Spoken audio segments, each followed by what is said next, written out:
आइए दोस्तों, आज हम बात करने वाले हैं 12th क्लास फिजिक्स में फर्स्ट चैप्टर, जिसका नाम है दोस्तों वैद्युत आवेश तथा क्षेत्र। दोस्तों हम इसके बारे में बात करेंगे, वैद्युत आवेश तथा क्षेत्र के बारे में। तो ये सबसे पहले जानते हैं हम ये क्या होता है वैद्युत आवेश और इसका क्षेत्र क्या होता है।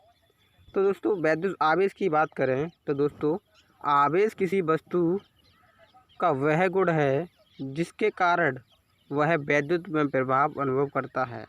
आवेश एक अदिश राशि होता है, इसका मात्रक कूलम्स होता है। आवेश की संकल्पना इलेक्ट्रॉन के आधार पर दी जाती है। यदि किसी वस्तु में इलेक्ट्रॉन की हानि होती है तो इसे धनावेशित कहा जाता है, और यदि किसी वस्तु में इलेक्ट्रॉन की वृद्धि होती है तो उसे ऋणावेशित कहा जाता है। वहीं बात करें आवेश के प्रकार। आवेश के अगर दोस्तों प्रकार की बात करें तो आवेश दो प्रकार का होता है। पहला है इसका धनावेश, दूसरा ऋणावेश। धनावेश मतलब कि पॉजिटिव चार्ज और ऋणावेश मतलब नेगेटिव चार्ज। किसी भी वस्तु पर जहां इलेक्ट्रॉन की कमी होगी वहां पर पॉजिटिव चार्ज होगा, और जहां इलेक्ट्रॉन की अधिकता होगी वहां पे क्या होगा, नेगेटिव चार्ज। ठीक है दोस्तों, तो आप इन नोट्स को आराम से बनाते रहिए और समझते रहिए। वहीं अगर दोस्तों बात करें कि अगर दो पॉजिटिव चार्ज, एक पॉजिटिव चार्ज यहाँ रखा हुआ है और एक पॉजिटिव चार्ज यहाँ रखा हुआ है, तो इन दोनों के बीच में क्या होगा, एक फोर्स कार्य करेगा इन दोनों चार्ज के बीच में, जिसे बोलते हैं रिपल्सन फोर्स। अब ये रिपल्सन फोर्स काम क्यों करेगा, क्योंकि सेम चार्ज के बीच में जो फोर्स कार्य करता है उसे प्रतिकर्षण बल कहते हैं। और वहीं अगर यहाँ पे आपको पॉजिटिव की जगह पे आपको डिफरेंट टाइप का चार्ज मिल जाए, जैसे मान लो यहाँ पे अगर नेगेटिव है और यहाँ पे भी नेगेटिव आ जाए, तो क्या होगा, ये भी चार्ज दोनों में आपस में क्या करेंगे, रिपल्सन, ठीक है, यानी प्रतिकर्षित करेंगे। वहीं पर अगर बात करें, एक यहाँ पे चार्ज पॉजिटिव हो और एक चार्ज यहाँ पे नेगेटिव हो, तो इनके बीच में जो फोर्स कार्य करेगा उसे बोलते हैं अट्रैक्शन, यानी कि आकर्षण। क्या बोलते हैं, आकर्षण। ठीक है, ये आपको समझ में आ रहा होगा। जैसे कि नोट्स में दे रखा है कि सजातीय आवेश एक दूसरे से प्रतिस्पर्धा करते हैं और तथा विजातीय आवेश एक दूसरे को आकर्षित करते हैं। मतलब कि सेम चार्ज आपस में क्या करेंगे, रिपल्सन, क्या करेंगे, रिपल्सन, एक दूसरे से दूर भागेंगे। वहीं पे अगर एक चार्ज नेगेटिव हो और एक चार्ज पॉजिटिव हो तो वो आपस में क्या करेंगे, अट्रैक्शन। क्या करेंगे, अट्रैक्शन, आपस में क्या करेंगे, अट्रैक्शन। ठीक है, तो अब बात करते हैं आवेश के मात्रक की। क्या होता है आवेश का मात्रक। आवेश का मात्रक ऐसा ही पद्धति में जो एक फॉर्मूला दे रखा है आपको, I बराबर Q/T। तो इसका मतलब ये, Q का मतलब आवेश, अगर इसमें से हम Q निकालें, Q मतलब आवेश को निकालें, तो I/T हो जाएगा। यानी I का मतलब एम्पियर और T का मतलब सेकंड। तो क्या हो जाएगा, एम्पियर इंटू सेकंड, या बोल सकते हैं इसको कूलम्स।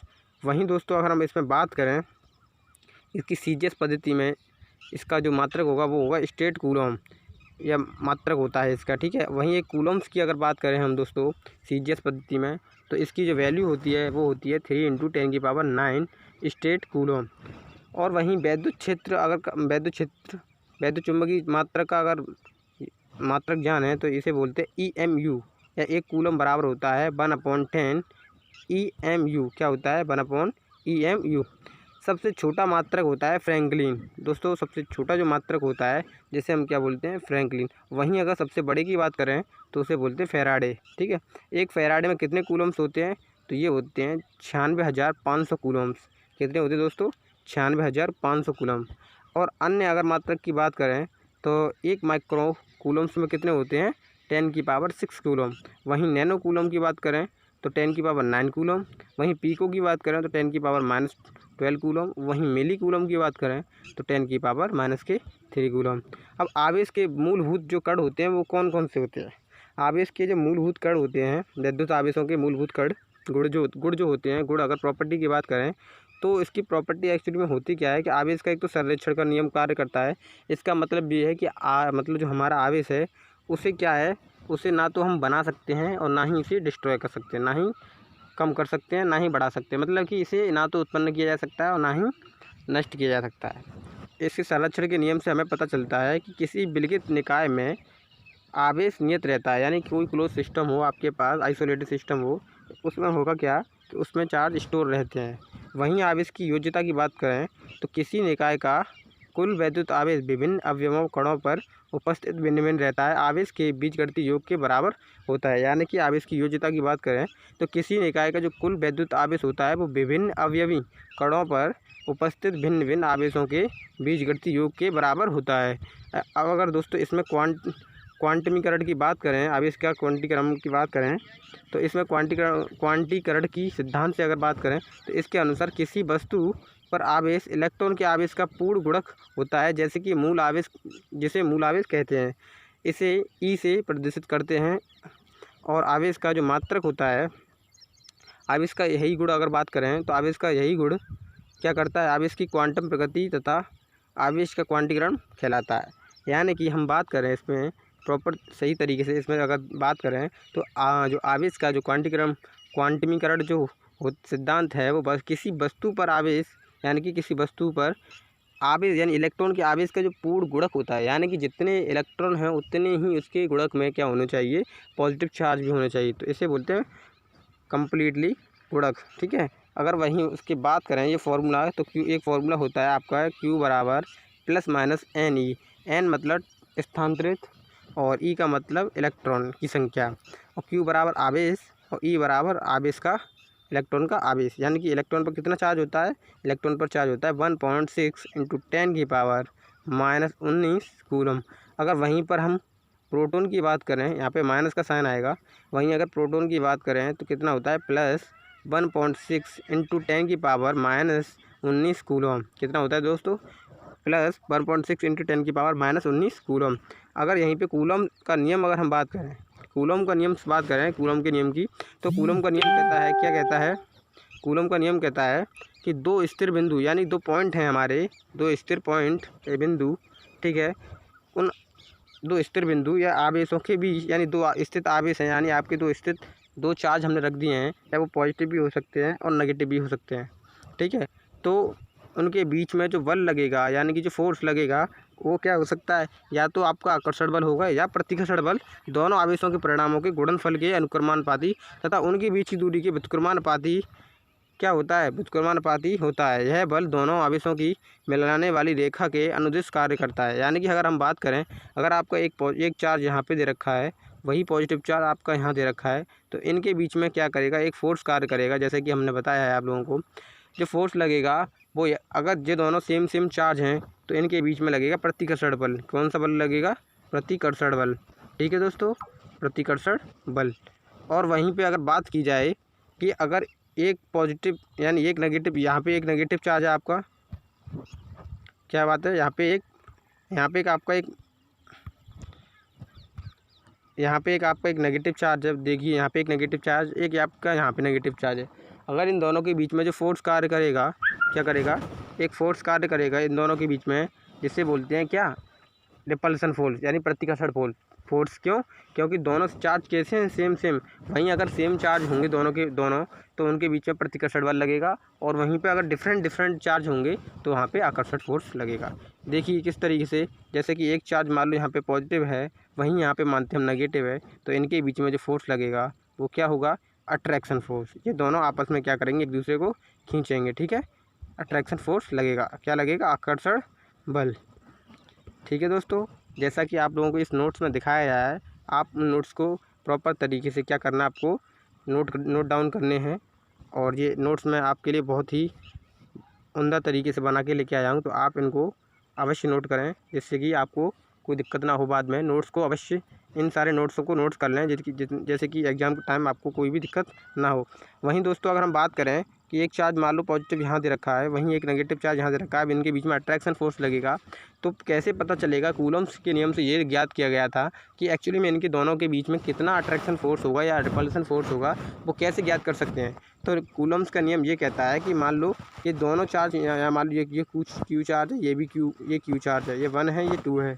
ठीक है, तो इनके बीच में जो फोर्स लगेगा वो क्या होगा, इन दोनों चार्जों के मल्टीप्लाई होगा, यानी Q × Q2। ठीक है, और इनके बीच की दूरी जो होगी उसके स्क्वायर के बराबर होगा, उसके स्क्वायर के व्युत्क्रमानुपाती होगा, यानी इन्वर्सली प्रोपोर्शनल होगा। यानी F बराबर, मैं यहाँ पे हटाता हूँ 1 मिनट, कितना होगा, F बराबर यहाँ होगा Q1 और Q2 अपॉन आर स्क्वायर। क्या होगा? आर स्क्वायर का मतलब ये है, अगर आप जैसे जैसे दूरी बढ़ाएंगे, ठीक है, वैसे वैसे आपका फोर्स कम होगा। यानी कि जैसे कि मान लो आप यहाँ पे 2 है और 2 का आप स्क्वायर करेंगे तो 4 हो जाएगा। यानी कि फोर्स कितना हो जाएगा? 1/4। फोर्स की वैल्यू कितनी हो जाएगी? 1/4। यानी फोर्स आपका 1/4 हो जाएगा। दूरी आप दोगुना करोगे, यानी 2 का स्क्वायर करोगे तो आपका जो फोर्स हो जाएगा वो 1/4 हो जाएगा। यानी कि दूरी बढ़ाने से होगा क्या? फोर्स की वैल्यू कम हो जाएगी। अब बात करते हैं, यदि दो स्थिर बिंदु आवेश Q1 और Q2 एक दूसरे से r दूरी पर हों तो उनके बीच कार्य करने वाला आकर्षण या प्रतिकर्षण बल का जो परिमाण होगा वो क्या होगा? देखो, जिस तरीके से मैंने भी आपको बताया, Q1 चार्ज है, ये Q2 चार्ज है, ठीक है। वहीं अब देखो, आवेशों का क्या होगा? गुणन, और जो हमारा जो दूरी है उसका क्या होगा? स्क्वायर के व्युत्क्रमानुपाती होगा, ठीक है। तो इस तरीके से एक यहाँ पे जब प्रोपोर्शनल का ये यहाँ पे इसका साइन हटाएंगे तो क्या आ जाएगा? प्रोपोर्शनल का साइन हटाएंगे तो क्या आ जाएगा? ठीक है, कांस्टेंट के आ जाएगा। वहीं अगर जहाँ के की बात की जाए तो के क्या है? समानुपाती नियतांक है, जिसे कूलॉम्स नियतांक कहते हैं। समीकरण नंबर फर्स्ट कूलॉम का नियम कहलाती है। यानी कि जैसा कि समीकरण हमने इसको फर्स्ट में आना है तो इसी को क्या बोलते हैं? Coulomb's law. ठीक है दोस्तों, अब बात करते हैं कि के मतलब जो कूलॉम्स नियतांक है, यानी कि के क्या है? कूलॉम्स नियतांक है के, इसका मान 2 बातों पर निर्भर करता है। सबसे पहले कि मात्रकों की पद्धति और आवेशों के बीच का माध्यम, यानी कि कोई चार्ज रखे हुए हैं उनके बीच का मीडियम किस तरह का है। अगर मान लो कोई मीडियम है, जैसे कि ठोस मीडियम है, या मान लो कैसा भी मतलब डिफरेंट टाइप अगर मीडियम होगा तो इनके बीच में जो फोर्स लगेगा उसकी वैल्यू बदल जाएगी, ठीक है। अगर दोस्तों यहाँ पे पहला जो पॉइंट दे रखा है वो मात्रकों की पद्धति, यानी यूनिट किस तरीके का है उनमें, ठीक है, तो उसके ऊपर भी उसका वैल्यू बदल जाता है। वहीं अगर बात करें तो स्थिर विद्युत के अध्ययन के लिए आजकल एसआई पद्धति का प्रयोग किया जाता है। अगर हम कोई भी यूनिट को मतलब मेजरमेंट करते हैं तो सबसे पहले उसे स्टैंडर्ड यूनिट में कन्वर्ट किया जाता है, जैसे कि जिसे बोलते हैं एसआई यूनिट, जैसे स्टैंडर्ड यूनिट बोलते हैं, ठीक है। जितने भी हमारे यूनिट्स होती हैं उन सभी को स्टैंडर्ड यूनिट में मेजरमेंट किया जाता है सबसे पहले। वहीं अगर बात करें एसआई पद्धति का प्रयोग किया जाता है आजकल हम जो करते हैं, के का मान ज्ञात करने के लिए निम्न 2 स्थितियां होती हैं। यानी के का मान जो ज्ञात करने के लिए क्या होता है? 2 स्थितियां होती हैं। वहीं पे स्थिति फर्स्ट को जाना है तो जब आवेश निर्वात में रखा जाएगा, मान लो आप कोई चार्ज है उनको निर्वात में रख दिए, तो ऐसा ही पद्धति में जो के का मान जो निकल के आता है उसे बोलते हैं 9 × 10⁹ मात्रक होता है, ठीक है। वहीं जो हमारा जो फोर्स लगेगा, यानी कि Q1 Q2 into upon are square हो जाएगा, और इसमें जो हमारा के कांस्टेंट था उसकी वैल्यू लग जाएगी। कितनी वैल्यू है इसकी? 9 × 10⁹ इसको सेकंड इक्वेशन मानेंगे। उसके बाद होगा क्या? आपका ये कांस्टेंट के निकल जाएगा, यहाँ से क्या हो जाएगा? कांस्टेंट के निकल जाएगा यहाँ से। के बराबर होता है 1/4πε0। इसको लिखा जाता है सुविधा के लिए, जिससे कूलॉम के नियम को इस प्रकार लिखा जाता है। किसके लिए? कूलॉम के नियम को इस प्रकार लिखा जाता है सुविधा के लिए, ठीक है दोस्तों। वहीं अगर हम बात करें तो फोर्स की एफ बराबर होता है, एफ बराबर हम यहाँ पे के लगाते हैं तो के मतलब यानी कि के इक्वल टू हमने भी क्या पढ़ा है? के इक्वल टू हमने ये पढ़ा है क्या है? के बराबर 1/4πε0, ठीक है। तो इसका के का मान यहाँ लगाएंगे, क्या लगाएंगे? के का मान यहाँ लगाएंगे, ठीक है। ये लगा दिया हमने के का मान। अब यहाँ पे Q1 × Q2 upon are square हो गया, इसको इक्वेशन नंबर 3 मान लिया। वहीं पर अगर ई नॉट को अगर जाने तो निर्वात की विद्युतशीलता होती है। वहीं ई का मात्रक जो होता है विमा तथा आंगिक मान की बात करें तो समीकरण 3 से हम इसकी विमा निकाल सकते हैं। इसका मात्रक होगा कूलम स्क्वायर अपॉन न्यूटन पर मीटर स्क्वायर। इसकी विमा अगर बात करें, इसकी विमा हम निकालें तो इसकी विमा होती है, देखो विमा निकालें तो Q1 × Q2 अपॉन नीचे क्या हो गया इसका? देखो यहाँ पे 1/4πε0 था। जिस तरीके से हमने अभी देखा कि F बराबर हमारा क्या था? F बराबर के मतलब 1/4πε0 और यहाँ पे Q1 × Q2 upon are square, ठीक है। क्या था? आर स्क्वायर, ठीक है। तो अब हमें करना क्या है? इसको निकालना है तो इसको ले जाएंगे यहाँ और ऐप को लेके आएंगे यहाँ, ठीक है। ऐप को लेके आएंगे यहाँ तो ऐप नीचे आ जाएगा इस तरीके से। देखो यहाँ दिख रहा है ऐप आ गया आपको यहाँ पे। कहाँ आ गया ऐप? यहाँ आ गया। आर स्क्वायर भी यहाँ पे है, Q1 × Q2 भी यहाँ पे है, यहाँ आ गया ε0, ठीक है। ε0 इक्वल टू ये आ गया। वहीं पे अगर Q की बात करें तो Q बराबर IT होता है। I मतलब एम्पियर, क्या होता है? I मतलब एम्पियर और T मतलब टाइम। तो A for ampere, T for time, ऐसे ही A for ampere, T for time, इस तरीके से लगा दिया, ठीक है। क्या कर दिया, इस तरीके से लगा दिया। वहीं यहाँ पर फोर्स की अगर बीमा की बात करें तो फोर्स की बीमा कितनी होती है, MLT-2। और वहीं पर आर स्क्वायर की वैल्यू की बात करें तो आर मतलब जो त्रिज्या मतलब रेडियस, तो उसका जो होगा वो लंबाई का स्क्वायर हो जाएगा यहाँ पे। वहीं से अगर हम इसको कन्वर्ट करें एक दूसरे से, ठीक है, तो समीकरण नंबर 2 व 3 से अगर बात करें तो एप्सिलॉन नॉट का जो मान निकल के आएगा वो 9 × 10⁹ न्यूटन मीटर स्क्वायर पर कूलम स्क्वायर होता है। और वहीं पर अगर इसकी जो वैल्यू की बात करें तो कितनी, इसका जो मान निकल के आता है वो आता है 8.854 × 10⁻12 स्क्वायर पर न्यूटन मीटर, ठीक है। और निर्वात में सीजीएस पद्धति में k = 1 मात्रक माना जाता है। अतः जो हमारा फोर्स निकल के आता है निर्वात में वो आता है Q1 × Q2/r², ठीक है। कितना फोर्स माना जाता है, Q1 × Q2/r², ठीक है। वहीं स्थिति फर्स्ट की बात जाने तो जब आवेश निर्वात के स्थान पर अन्य माध्यम में रखे जाएँ, अरे छोड़ दो, मान लो कि निर्वात में ना रखें, उन्हें इनकी क्या कर दिया जाए, उनकी जो मीडियम है उसको बदल दिया जाए, तो इस स्थिति में होगा क्या, इस स्थिति में होगा क्या कि समीकरण नंबर 3 में निर्वात की वैद्युतशीलता E0 के स्थान पर आपको वैद्युत माध्यम की वैद्युतशीलता लिखी जाएगी। यानी कि जहां हम निर्वात की वैद्युतशीलता के लिए मान लगाते थे, अब वहां पे मीडियम बदलने से होगा क्या कि अब E0 का मान वहां पे लगाया जाएगा, ठीक है। जैसे कि ये आपका फॉर्मूला दे रखा है F = ये आपका पूरा फॉर्मूला है, F = 1/4πε। अब नॉट था, नॉट का मतलब ये था कि वहाँ पे क्या था, निर्वात, कोई भी वैक्यूम नहीं है, ठीक है, निर्वात है। वहीं अगर निर्वात ना हो तो यहाँ से क्या होगा, 0 को हटा देंगे इसको, ठीक है। और यहाँ पे Q1 × Q2/r² हो जाएगा, ठीक है। अब करना क्या है, माध्यम की वैद्युतशीलता, किसी माध्यम, अगर माध्यम की परावैद्युतांक की बात करें तो किसी माध्यम की वैद्युतशीलता तथा निर्वात की वैद्युतशीलता का अनुपात एक नियतांक होता है, जिसे माध्यम का परावैद्युतांक तथा विशिष्ट परावैद्युतांक अथवा सापेक्ष वैद्युतशीलता कहते हैं। इसे K से प्रदर्शित करते हैं, ठीक है। और यहीं पे अगर दो डिफरेंट मीडियम की बात की जाए तो निर्वात के लिए हम ये लेते हैं, और जो हमारा अभी हम जिस मीडियम में निकाल रहे हैं उसको E माना है, वहीं पे तो इसका जो वैल्यू निकल के आएगा तो इसका इसमें हो जाएगा, यानी कि K × ε0 और = E, यानी कि E को निकालना है तो हमें करना क्या है, K का मान लगाएंगे किसमें, ε0 में इंटू करके, ठीक है। उसके बाद क्या होगा, अतः समीकरण नंबर 4 से होगा क्या, 4 से निर्वात की अतिरिक्त अन्य किसी माध्यम में कूलम का नियम स्वरूप निम्न होगा, क्या होगा, निम्न स्वरूप होगा। वहीं अगर हम उसका जो मीडियम होगा वो कितना होगा, ये होगा। तो ये जाने आज हमने कुछ इंपॉर्टेंट पॉइंट। तो फोर्स हमने जाना, न्यूटन जो कूलम्स लॉ कहता है वो क्या कहता है कि किसी फोर्स को अगर दो चार्जों के मध्य अगर हमें फोर्स ज्ञात करना है तो क्या करना है, उन चार्जों का आपस में मल्टीप्लाई करना है और उन चार्जों में डिवाइड करना है उनकी दूरी से स्क्वायर करके, ठीक है। उनकी दूरी का स्क्वायर करके उसमें डिवाइड करना है उन चार्जों में, उसका फोर्स आप लोगों को पता हो जाएगा। जहाँ अगर मीडियम बदल जाए, मीडियम बदलने से होगा क्या, अगर मीडियम निर्वात के लिए अगर हम बात करें तो ε0 बात करते हैं, और वहीं अगर निर्वात ना हो तो हम क्या करते हैं, मीडियम का वैल्यू लगाते हैं। तो दोस्तों ये आपका फिजिक्स का लेक्चर नंबर 1 था, ये पार्ट नंबर आपका 1 है। अगला पार्ट जल्द ही आएगा। तो दोस्तों आप वीडियो को अवश्य देखें और इस चैनल को क्या करें, सब्सक्राइब अवश्य करें, जिससे कि अगली मैं जो वीडियो लेके आऊँ उसका नोटिफिकेशन आप सभी के पास आसानी से पहुंच सके। तो दोस्तों जय हिंद, जय भारत, टेक केयर।